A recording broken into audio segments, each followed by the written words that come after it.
अस्सलामुअलैकुम वरहमतुल्लाहि वबरकातुहू। कैसे हैं आप सब? उम्मीद करती हूँ सब लोग खैरियत से होंगे। आज हम अपने कुरानी कायदे का सबक आगे बढ़ाते हैं। उससे पहले आज का पैगाम है अमीर की नाफरमानी नहीं करनी। सबसे पहले तो हमें पता होना चाहिए कि अमीर होता कौन है जिसकी हमने नाफरमानी नहीं करनी है। अमीर किसी भी जगह के या किसी भी अदारे के सरबराह को अमीर कहते हैं। जैसे कि हमारे घर में कौन अमीर होता है? हमारे वालिद साहिब जो होते हैं वो अमीर होते हैं। और स्कूल कॉलेजेस या इस तरह का कोई भी अदारा हो, जैसे स्कूल में है तो वहाँ पे हमारे प्रिंसिपल जो हैं वो अमीर हैं। उसके बाद हमारी क्लासेस में हमारे टीचर्स हमारे अमीर हैं। तो ये हमारे अमीर हैं, इनकी नाफरमानी नहीं करनी। जैसे ये कहें वैसे करनी है। अल्लाह ताला की नाफरमानी के अलावा जो भी ये हुक्म करें इनकी बात माननी है और उस पर अमल करना है। अब हम स्टार्ट करते हैं अपने सबक को। आज हम पढ़ने वाले हैं सबक नंबर 7 सफ़ा नंबर 10 पे। हमने आज पढ़ना है ज़ेर का बयान। हम इससे पहले ज़बर का बयान पढ़ चुके हैं और 2 ज़बर की तनवीन पढ़ चुके हैं। अब हम पढ़ेंगे ज़ेर का बयान। पहले हम ज़ेर की पहचान कर लेते हैं। हमारी जो ज़बर थी वो एक लाइन थी जो कि हमारे हर्फ के ऊपर मौजूद होती थी। अब ये जो ज़ेर है ये भी एक लाइन ही है। इससे ये जो है ये हमारे हर्फ के नीचे मौजूद होती है। इसका बयान पढ़ेंगे। ज़ेर को ना तो लंबा करना है और ना ही इसको झटका देना है। मतलब झटका तब मिलेगा जब हम इसको जल्दी जल्दी पढ़ने की कोशिश करेंगे, तो ना चाहते हुए भी हर्फ को झटका जो है वो आएगा। जैसे कि अगर हम इसको लंबा नहीं करेंगे, इतना इसको हमने लंबा नहीं करना कि ये मद की सूरत इख्तियार कर जाए, बल्कि इसको नॉर्मल जो है वो पढ़ना है। ना तो इससे मजहूल भी नहीं पढ़ना, इसको छुपाना नहीं इसकी आवाज़ को बिल्कुल भी, और ना ही इस पर जो है वो इतना लंबा कर देना है कि वो कोई और ही शक्ल इख्तियार कर ले।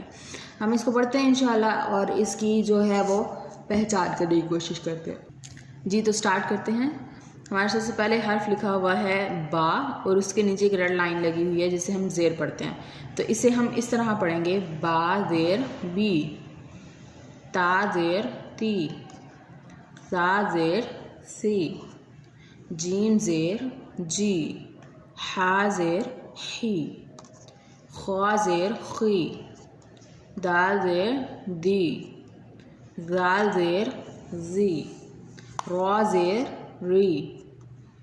रॉ जो है ये मैंने आपको पहले बताया था, एक बार फिर बता देते हैं कि रॉ जो है ये ऐसा हर्फ है कि इस पे अगर ज़बर या पेश आए तो इसे मोटा पढ़ा जाता है, लेकिन अगर इसके नीचे ज़ेर आ जाए तो फिर इसे मोटा नहीं पढ़ा जाता, इसको पूरा नहीं किया जाता, बल्कि इसको नरमी से बारीक पढ़ा जाता है। इसीलिए हम इसको पढ़ेंगे रॉ ज़ेर री, ज़ा ज़ेर जी, सीन ज़ेर सी, शीन ज़ेर शी, सौद ज़ेर सी, जौद ज़ेर जी, चौ ज़ेर ची, जौ ज़ेर जी, आइन ज़ेर आई, गाइन ज़ेर गी, फा ज़ेर फ़ी, खौफ ज़ेर कुई, लाम काफ ज़ेर की, लाम ज़ेर ली, मीम ज़ेर मी, नून ज़ेर नी, वाव ज़ेर वी, हा ज़ेर ही, हमज़ा ज़ेर ई, हमज़ा ज़ेर ई। ये बात भी पहले हो चुकी है कि जब भी अलिफ के ऊपर कोई अलामत आएगी तो वो हमज़ा पढ़ा जाएगा।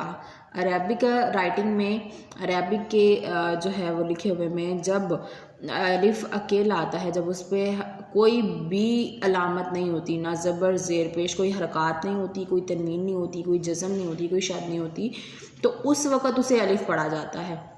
लेकिन अगर उस पर कोई हरकत में से कोई आ जाए, तनवीन में से कोई आ जाए, कोई अलामत आ जाए, तो उसे हम अलिफ नहीं पढ़ेंगे, बल्कि उसे हम जो है वो हमज़ा पढ़ेंगे। तो यहाँ पे हम पढ़ेंगे हमज़ा ज़ेर ई, या ज़ेर यी, या ज़ेर यी। ये थी हमारी जो है वो ज़ेर की मशक। अब हम इसको जो है वो हिजे के बगैर पढ़ेंगे, जोड़ के बगैर। बी, ती, सी, जी, ही, खी, दी, जी, री, जी, सी, शी, सी, जी, ची, जी, ई, गुई, फी, कुई, की, ली, मी, नी, वी, ही, ई, जी। अब इसकी जो आवाज़ें हैं ये हमने जो है वो इसको पहचानने की कोशिश करनी है। हर्फ की पहचान जब हमें अच्छे से हो जाएगी, जब हमें ज़ेर की पहचान अच्छे से हो जाएगी तो इंशाअल्लाह हम जो है वो जोड़ के बगैर भी इसे अदा कर सकेंगे। ये इसको आपने अच्छे से पढ़ लेना है, इसकी अच्छे से प्रैक्टिस कर लेनी है और किसी को सुना लेना है ताकि जो गलतियाँ हैं वो निकल जाएँ और इसको पढ़ने में आसानी हो। अपना बहुत सारा ख्याल रखिएगा, दुआओं में याद रखिएगा। अस्सलामु अलैकुम वरहमतुल्लाहि वबरकातुहू।